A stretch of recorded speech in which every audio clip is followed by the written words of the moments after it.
네, 감사합니다. 기도하겠습니다. 좋으신 아버지 감사합니다. 이곳은 하나님의 나라입니다. 은혜와 언약이 넘치고 삼명사 부흥단에 통한 성령의 기름 부음이 넘칩니다. 예수님께서 겟세마네 동산을 기도하실 때 천사를 통해서 기도를 복돋은 것처럼 오늘 삼명사 부흥단이 기도할 때 성령께서 도와주시고 수많은 천사를 보내셔서 우리 각 사람들의 힘을, 기도의 힘을 복돋아 주심을 감사합니다. 큰 은혜의 시간입니다. 악한 사탄만 귀신 다 예수님 떠나갔고 오직 성령께서 이곳에서 운행하고 계십니다. 복되게 하고 거룩하게 하시고 가장 좋은 것으로, 가장 좋은 기름으로 우리를 윤택케 하시는 주님을 찬양하며 예수님의 이름으로 기도드렸습니다. 아멘. 예, 오늘 말씀의 제목은 베드로의 일상을 바꾼 소명의 말씀이라는 제목을 함께 은혜를 나누도록 하겠습니다. 우리가 마태복음, 마가복음, 누가복음, 요한복음에 나타난 어떤 베드로를 보면요, 굉장히 위태롭습니다. 여러 가지 누가 크냐부터 시작해서 예수님을 3번이나 부인을 하게 되고, 그 다음에 현실 안정하려고 하는 그런 모습들이 있는 그런 베드로의 모습인데, 사도행전으로 가게 되면 완전히 바뀌죠. 베드로가 안진뱅이를 일으키고 정말 베드로 전설을 통해서 사랑하라, 그런 말을 하는 사람이 바로 베드로입니다. 그럼 어떻게 사복음서에 나타났던 베드로는 그렇게 위태하고 정말 안절부절하고 자충우돌하는데 어떻게 사도행전에 나타나는 베드로는 그렇게 강력한가 하는 것입니다. 오늘 우리의 말씀의 제목은 베드로에게 소명의 말씀이 주어졌기 때문이죠. 그에게 주어진 소명의 말씀은 너는 고기를 잡는 걸 통해서 업신여김나고 모욕을 당하고 무너지고 사라질 소멸되는 그런 인생이 아니라 사람을 낚는 어부로서 너는 창조의 역사 가운데 기적 가운데 표적 가운데 능력 가운데 있다라고 오늘 말씀이 우리에게 강력하게 전하여 주고 있는 것입니다. 그래서 소명의 말씀이라는 건 굉장히 중요한 것이죠. 그래서 우리 삼명사 부흥단에도 정조학 총재님을 통해서 소명의 말씀이 불러 떨어져 있습니다. 그 소명의 말씀은 여호와 사사기 6장 11을 통해서 큰 용사여, 삼백용사는 어떤 것이다? 큰 용사들이 모여있다라는 것입니다. 그것이 바로 삼백용사의 정체성입니다. 나아가서 여호와께서 함께 하신다. 그것이 바로 삼백용사 부흥단의 정체성인 것입니다. 삼백용사 부흥단 목사님들이 소극적이든지 무엇을 하지 못하는 상황이 있다 할지라도 무기력하고 무능력하고 뭔가 실패와 좌절 가운데 있는 것처럼 우리 눈에 보일지라도 성령께서 우리에게 말씀하고 있는 것입니다. 그렇다 할지라도 바랄 수 없는 게 바라고 믿으라. 너희는 큰 용사다라고 말씀을 해주고 있는 것입니다. 여호와께서 함께 하신다고 말씀해 주고 있는 것입니다. 오늘 삼백용사를 통해서 선포하고 있습니다. 천하 만민이 삼백용사 너희 때문에 무서워할 것이고 두려워할 것이라고 말씀하고 있는 것입니다. 또한 삼백용사 부흥단의 명성을 듣고 떨며 너희 때문에 근심할 것이다. 그래서 아브라함을 찾아왔던 것처럼 이삭을 찾아왔던 것처럼 아비멜렉이 블레셋이 찾아와서 머리를 조아리며 우리와 화평하자 라고 말씀하신다라고 전하여주고 있는 것입니다. 그렇기 때문에 우리에겐 소명의 말씀이 너무나 중요합니다. 우리가 예수를 믿는 순간 그걸 부르심이라고 말하죠. 그 콜링 가운데는 반드시 소명의 말씀이 있습니다. 아브라함도 그 콜링의 말씀을 통해서 보여줄 땅으로 가라. 내가 널 큰 민족 이루게 하겠다. 너를 축복한 자를 축복하고 널 저주한 자를 저주하겠다. 만민이 너를 복을 받게 될 것이다. 그 소명의 말씀이 있다라는 것이죠. 유명하신 목사님들마다 사업가들마다 다 말씀이 있습니다. 명언이 있습니다. 왜? 그 말씀이 그를 이끌고 있기 때문에 그런 것입니다. 저 조영길 목사님도 내 영혼이 잘된 같이 범사가 잘되고 강건하기를 원한다. 오카는 목사님은 우리가 말한 것처럼 예수께서 가라사대 하늘과 땅이 모든 것을 너에게 주었다. 너는 모든 민족으로 제자를 삼아라. 아버지가 아버지와 성령으로 세례를 줘라. 가르쳐 지키게 하라. 세상 끝날까지 함께한다. 그 프레임의 말씀에 소명의 말씀이 있기 때문에 인생이 목회가 재밌는 것입니다. 근데 우리가 인생사를 살다 보면 내가 예수님 믿고 성령 받는 순간 그 부르심에 소명의 말씀이 있는데 내가 목회하다가 힘들고 세상 살다가 힘들고 먹고 살기 힘들고 인생의 질고에 인생의 무게에 사탄의 누름에 눌려서 그것을 잃어버리고 방황하게 된다는 것입니다. 그래서 오늘 소명의 말씀을 붙들어야 된다. 그래서 소명의 말씀, 예수님도 소명의 말씀이 있었죠.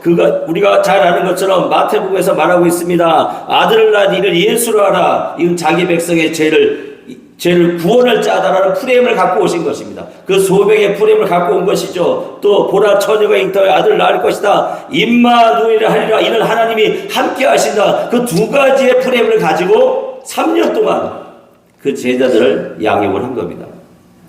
그렇죠.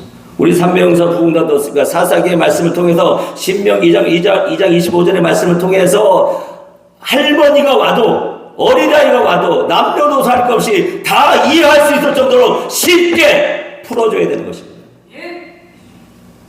예수님도 그 두 가지의 말씀을 이스라엘 백성들이 12제자가 이해할 수 있을 정도로 쉽게 3년 동안 끊임없이 계속해서 양육을 했다는 것입니다. 그 양육의 말씀을 통해서 베드로가 마태, 마가, 누가복음에서 배울 때는 그렇게 자충하더라고 뭔가 엉성한 것 같았지만 그 본질이신 성령을 받는 순간 완전한 삶의 변화를 경험하게 되는 것입니다. 여러분, 소명의 프레임, 내가 받은 말씀의 프레임을 3년 동안 설명할 수 있어야 내 밭에 씨를 뿌리는 겁니다. 내 밭에 기름 거름을 주는 겁니다. 내 밭에 물을 주게 되는 거예요. 근데 그 소명의 프레임을 잃어버리고 그것이 없으면 남의 밭에다가 씨 뿌리고 물 주고 거름 주는 겁니다. 우리가 잘 아는 레위기 19장 말씀을 통해 남의 밭에 뿌릴 때, 내 밭이 아닐 때 어떤 이름이 붙습니까? 내 밭이 아닐 경우에는 알곡을 추수할 수가 없어요. 뭘 추수할 수 없다고요? 중앙에 알곡을 추수할 수가 없어요. 늘 모퉁이, 그 밭에 모퉁이, 남의 밭이기 때문에 모퉁이만 추수하는 것입니다. 그 밭에는 이름이, 그 모퉁이에는 이름이 적혀 있어요. 두 가지의 단어로 적혀 있습니다. 하나는 가난한 자, 하나는 나그네. 그러니까 어떻습니까? 내 소명의 프레임을 3년 동안 누구에게 가르칠 수 있는 그런 것을 못 만들면 남의 밭이 되기 때문에 나는 헌금을 하고 봉사를 하고 목회를 하고 헌신했는데 도움을 줬는데 나는 가난해요. 모퉁이를 추수해야 되기 때문에. 그 나그네요. 어디 한 군데 정착하지 못하고 성도들이 왔다가 다 이리 왔다 저리 왔다 뜨내기처럼 왔다 갔다 한다는 것입니다.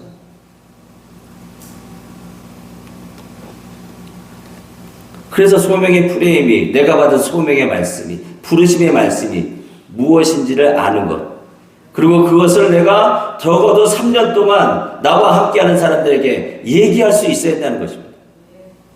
할머니도 이해할 정도로, 어린아이가 와도 이해할 정도로 설명해 줄 수 있어야 한다. 그렇지 않으면 계속 남의 밭에 뿌리기 때문에 내가 헌금을 내도 가난해지는 겁니다. 뜨내기가 되는 거예요.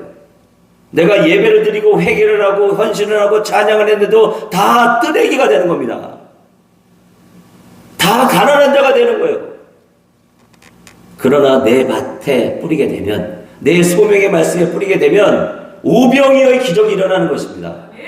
단 1만 원 갖고도 5천 명을 먹이는 창조 역사가, 기적이 예수 이름으로 나타나는 것입니다. 그것이 우리에게 있는 소명의 말씀이고, 삼명용사 부흥단을 뚜렷해요. 사사기 6장 12절 말씀, 여호와의 사자가 기도원에게 나타나 이르시되 큰 용사여 여호와께서 너와 함께 하신다. 뚜렷한 말씀이 있는 것입니다. 또 신명기 2장 25절 말씀부터 오늘부터 내가 천한 만민이 너를 무서워하며 너를 두려워하게 하리니 그들이 내 명성을 듣고 떨며 너로 말미암아 근심하리라. 원수 대적들이 삼명용사에게 찾아와서 무릎을 꿇고 우리와 화합하자, 우리와 함께하자, 그렇게 말하고 있다는 것입니다. 너희가 무섭고 두려우니, 너희 명성 때문에 내가 떨리니, 내 창자가 떨리고 내 뼈가 떨리니 내가 너희와 화합할 수밖에 없다 라고 말씀을 하고 있는 것입니다. 우리의 소명의 말씀이 있을 때 예수님이 일하심이 느껴지는 것입니다. 성령님이 나와 함께 일하심이 느껴지는 것입니다.